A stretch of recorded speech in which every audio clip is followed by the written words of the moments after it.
I don't understand, for example, why some of you are so mean. Why? Why? I don't get it. We work hard, I work hard, the whole FIFA team works hard. We don't steal, we don't profit.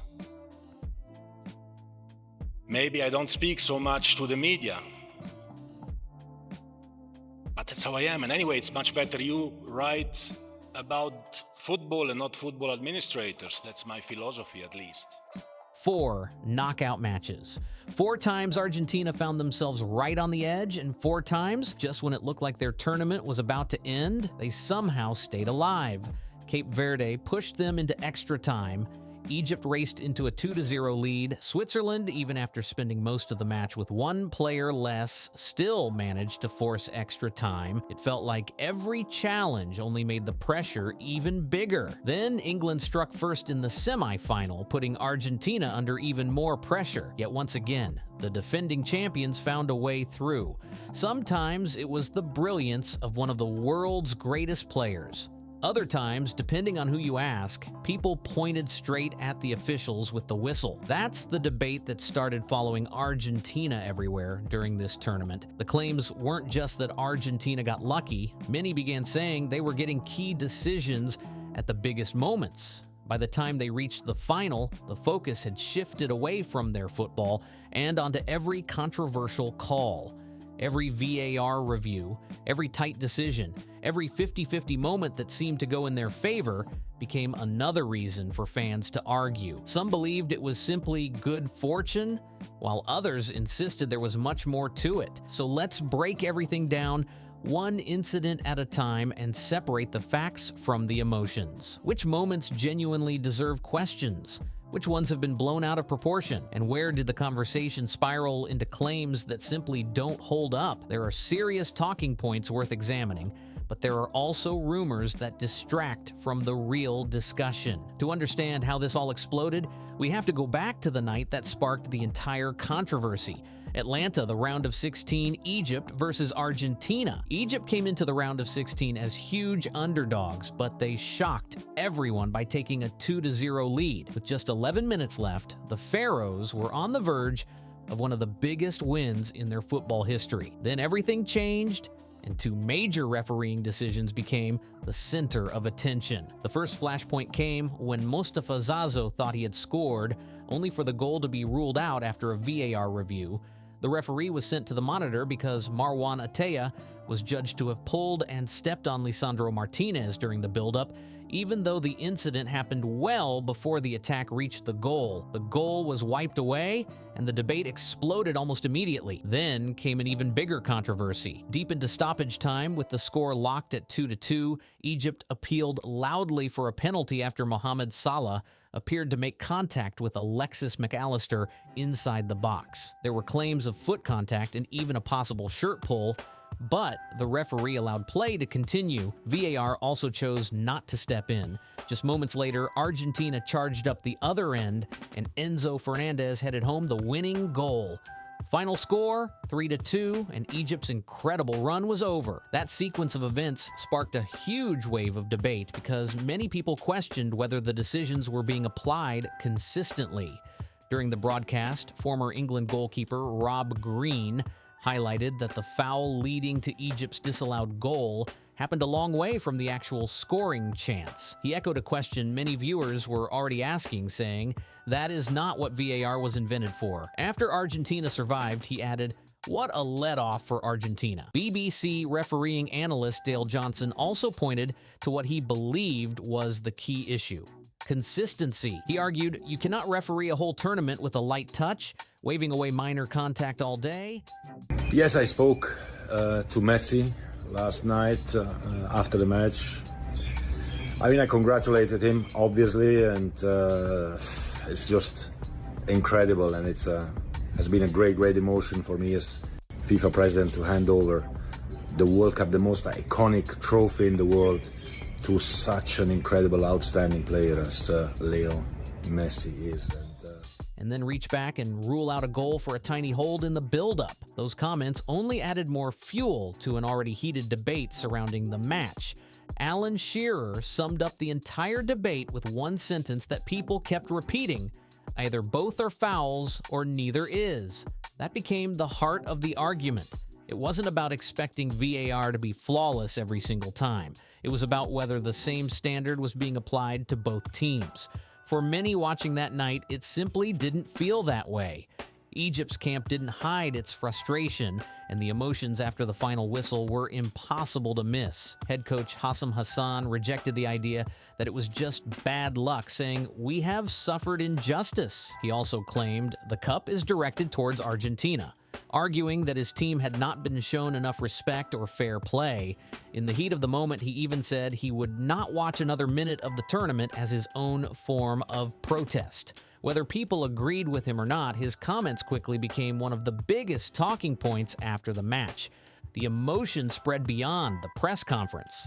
Zizou was visibly emotional after the defeat, while even ESPN's match coverage noted that VAR had played a major role in shaping the outcome. That wasn't coming from online rumors. It reflected a broader discussion taking place across mainstream football coverage. For many fans and analysts, the officiating had become just as big a story as the football itself. Argentina had survived another huge scare, and many critics believed the benefit of the doubt had gone their way once again. That phrase, benefit of the doubt, started appearing more and more as the tournament continued. Whether that perception was completely fair or not, it became part of the growing conversation surrounding their run. And for some observers, this wasn't even where the questions began. Back in the round of 32, tournament surprise package Cape Verde, a small island nation that had captured everyone's attention, pushed the defending champions all the way into extra time and came close to producing a stunning upset. Then came the quarterfinal, where Switzerland played much of the match with just 10 men after a 72nd minute red card. Yet still forced Argentina into extra time. Even with a player missing, they refused to back down against the world champions. 4 straight knockout matches, and every single time, Argentina found themselves dangerously close to elimination before somehow finding a way out in the final moments. One dramatic comeback can happen.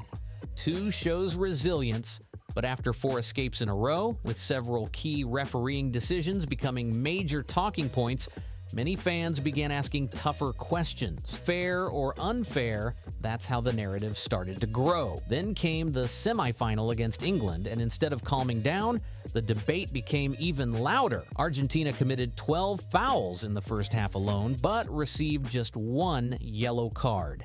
That statistic immediately caught the attention of fans and pundits alike. Jude Bellingham, England's biggest attacking threat, was brought down several times as he tried to launch counterattacks. England supporters argued that repeated fouls disrupted his game without leading to stronger disciplinary action from the referee. The referee himself was already under extra scrutiny before the match even kicked off. In the build-up, some fans and media discussions had linked him with previous matches involving Lionel Messi, creating a storyline that placed every decision under an even brighter spotlight.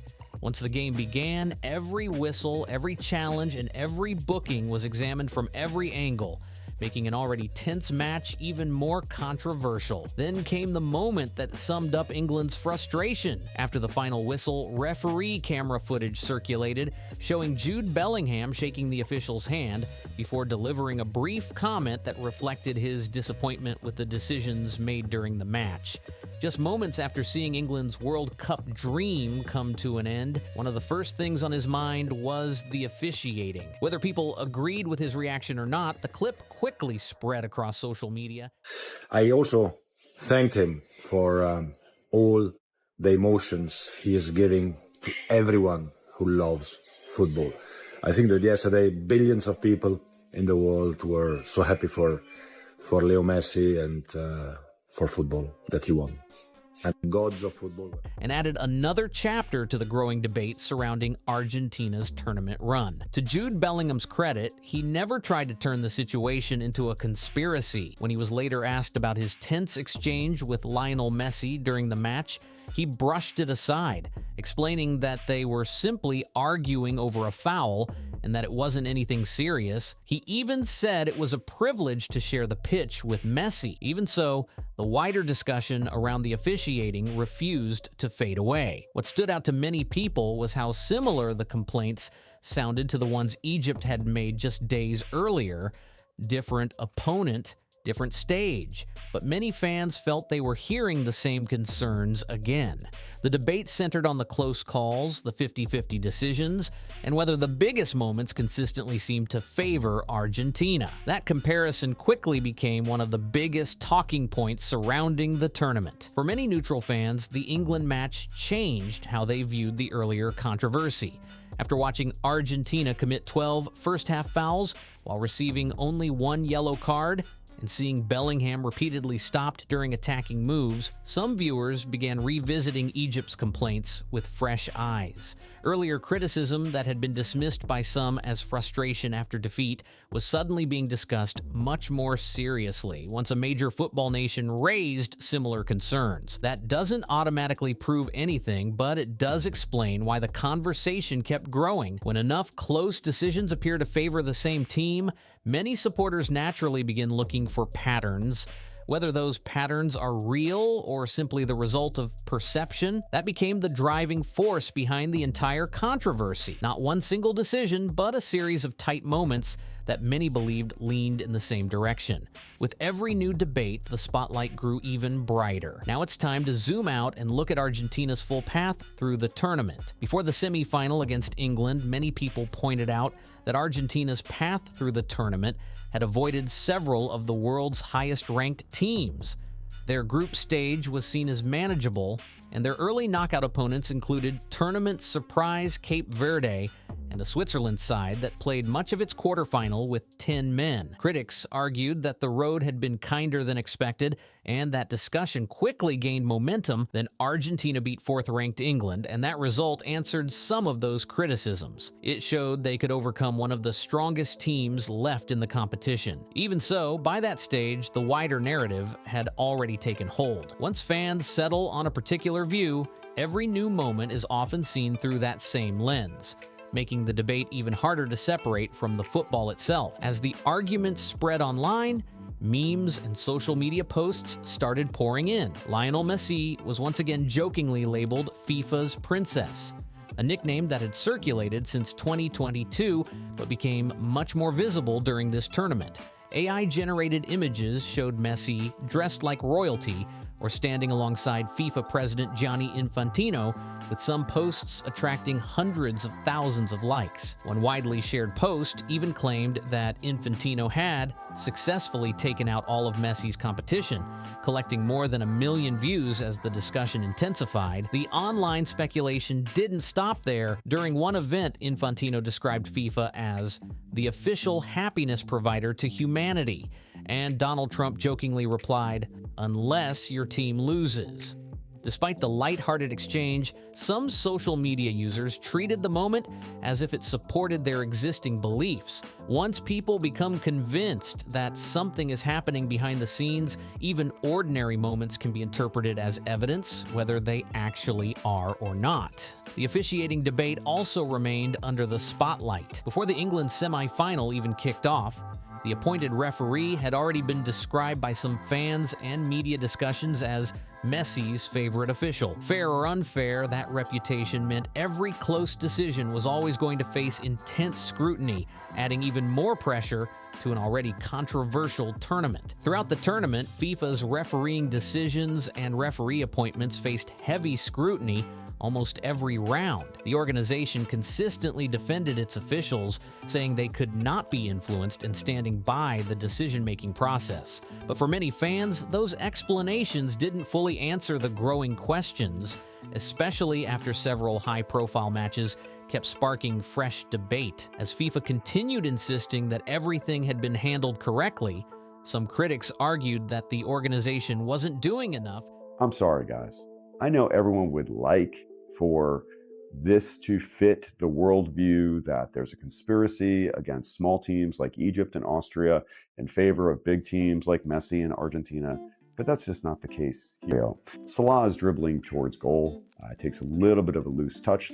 This shows too much of the ball to the defender from Argentina. To address concerns about consistency. Whether those concerns were justified or not, the lack of clear explanations allowed even more speculation to spread. In football, trust is incredibly important, and once supporters begin questioning the process, rebuilding confidence becomes much harder. The controversy even reached the Argentine Football Association, AFA. Following the Egypt match, reports emerged that journalists had received mass emails claiming Argentina had benefited from unfair decisions.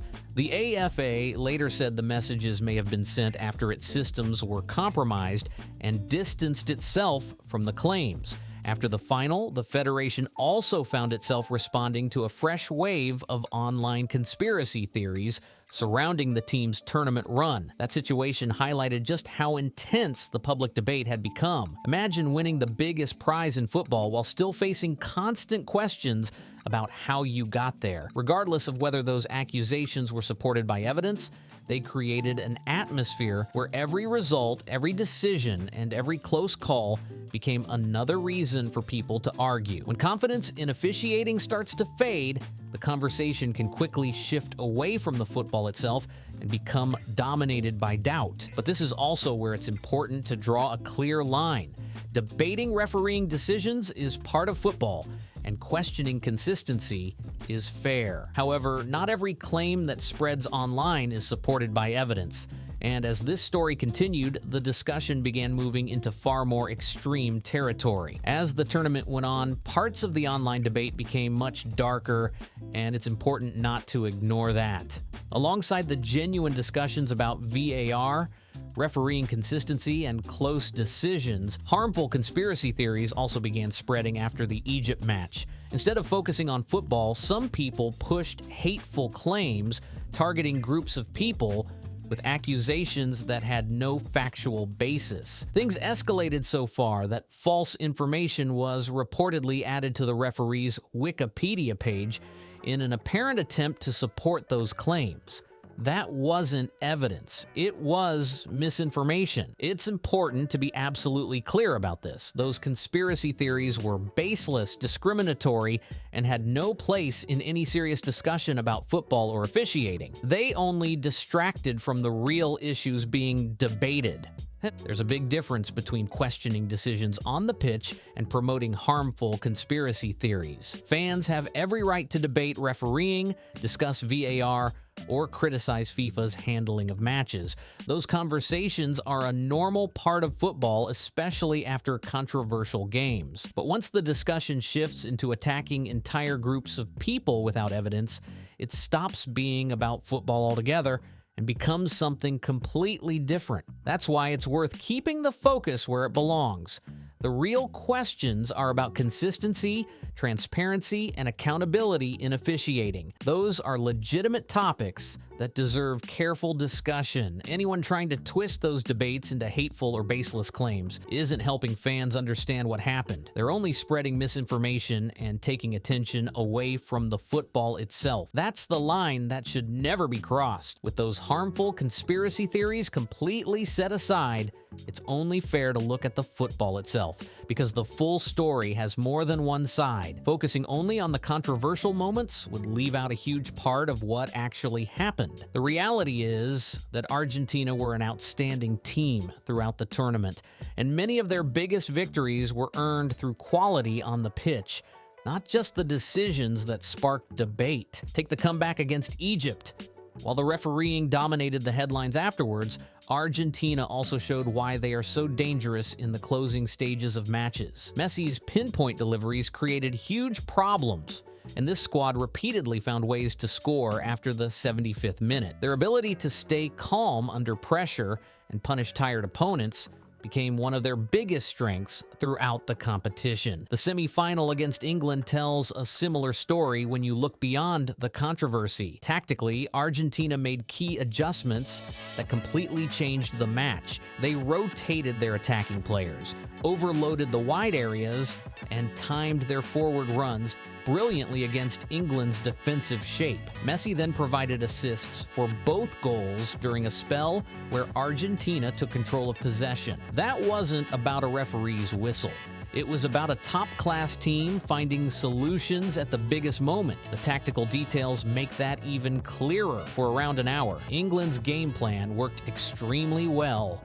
They stayed tight to Messi, limited his space, and forced him into more misplaced passes than he had made in many recent World Cup matches. But once England dropped deeper to protect their lead, defender is going to poke the ball through legs, and he puts his foot down behind him.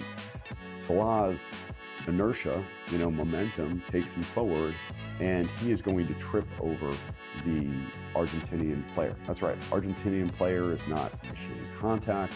It's not like they're sliding into the opponent or anything of that nature. Ball's gone, he's trying to move around him, Salah falls over, okay? It's not a foul. It's not a foul at grassroots at U10, and it's certainly not a foul, in the World Cup, okay? I'm sorry. I know. The game shifted dramatically. Messi started drifting into the half spaces and wide channels, finding the pockets of space he had been denied earlier. From that point, Argentina controlled the tempo, dominated possession, and turned the match around through their football as much as anything else. Harry Kane admitted after the match that Argentina kept coming in relentless waves, and England simply couldn't apply enough pressure to slow them down. Once Argentina found their rhythm, the attacks just kept rolling. They didn't need a referee to break England. They needed Messi to create a little space, and from there, dangerous crosses and smart movement inside the box did the rest. As Lionel later said, "There was blood in the water, and we went for it." That sounded like a team taking full advantage of the moment, not waiting for someone else to hand it to them. It's also worth remembering that some of the biggest refereeing decisions were defended under the laws of the game. Fox officiating analyst Dr. Joe Machnick explained that if a foul happens during the attacking phase leading up to a goal, VAR can recommend that the goal be disallowed. Whether fans like that outcome or not, he argued that the decision followed the written rules. Not everyone agreed, and that's exactly why the debate became so intense. Former England goalkeeper Rob Green questioned the decision during the live broadcast, showing that experienced football experts could honestly reach different conclusions while looking at the very same incident. That's a very different situation from claiming there is proof of bias or outside influence. Referees can make mistakes, and VAR has faced criticism from teams across football, not just in Argentina's matches. Modern tournaments also put every single decision under an enormous microscope. Every close call is replayed from multiple angles, slowed down, zoomed in, and debated by millions of people online. Sometimes those reviews reveal genuine mistakes. Other times, they can make ordinary moments seem far more suspicious than they really are. That's why separating evidence from emotion is so important. Then there's the Jude Bellingham story, because it perfectly shows how quickly misinformation can spread. A viral post falsely claimed that he told Messi FIFA was helping him and even compared him to Cristiano Ronaldo. There is no credible evidence that conversation happened, and the claim was widely shared without proof, adding yet another false chapter to an already heated debate. That viral claim was completely false. It simply didn't happen. What Jude Bellingham actually said painted a far more balanced picture. He described some of the refereeing decisions as shocking, but at the same time said it was a privilege to share the pitch with Lionel Messi. Those two ideas can exist together. A player can disagree with officiating decisions while still recognizing the quality of the team that beat him. That's a much more measured response than many of the rumors that spread online. There's another moment that's worth remembering when looking back at Argentina's tournament run. Late in the match against Egypt, Leandro Paredes produced a remarkable last-ditch interception to stop Omar Marmoush from reaching what looked like a huge scoring opportunity. Had that attack ended differently, Egypt could have been celebrating one of the biggest results in their football history instead. Analysts at The Athletic didn't describe that defensive play as luck or controversy. They praised it as one of the tournament's greatest defensive moments, highlighting the timing, positioning, and composure needed to stop an attack involving multiple Egyptian players. Paredes was reportedly so proud of the interception that his family later had the moment turned into artwork, and displayed at home. Looking back, some moments that initially felt dramatic or suspicious were, on closer inspection, simply outstanding football. And so where does all of this leave the bigger debate? It leaves us with a story that's far more complicated than either extreme would suggest. Questions about consistency and officiating were genuine, and respected analysts openly discussed them during live broadcasts. At the same time, many of Argentina's biggest moments came from their own quality, tactical adjustments, and individual brilliance. Separating those two ideas isn't always easy, but it's the only way to understand the tournament fairly instead of reducing it to one simple explanation. England receiving just one yellow card despite Argentina committing 12 first-half fouls became one of the tournament's biggest talking points. Combined with several other close decisions across 4 knockout matches, many fans felt that the benefit of the doubt repeatedly seemed to fall Argentina's way. Whether that perception was completely accurate or not, repeated controversies can gradually reduce public confidence without requiring any evidence of a wider plot. That's a challenge FIFA cannot afford to ignore if it wants supporters to trust the officiating process.